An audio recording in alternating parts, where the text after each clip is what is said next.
या माणसाने 508 मीटरची बिल्डिंग चढून पार केली. ते पण कोणताही दोर, कोणताही सपोर्ट किंवा कोणतीही सुरक्षा जाळी न वापरता. चढाई करताना चेहऱ्यावर भीतीचा लवलेशही नाही. दिसेल तो फक्त उत्साह आणि आत्मविश्वास. हा आहे अलेक्स हॉनॉल्ड, एक American free solo climber.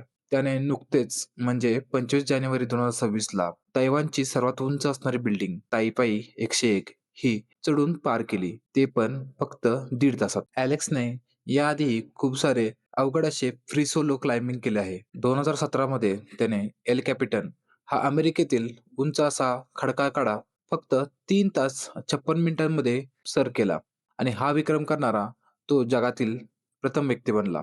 Taipei 101च्या चढाईसाठी Taiwan सरकारने त्याला एक विशेष परवानगी दिली होती. नेटफ्लिक्सने ही पूर्ण चढाई लाईव्ह दाखवली आणि त्यानंतर त्याला 4 करोड बक्षीस म्हणून दिले.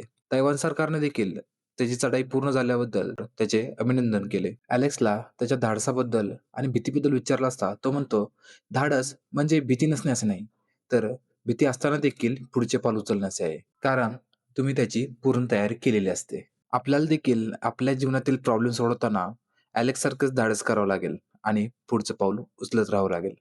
धन्यवाद.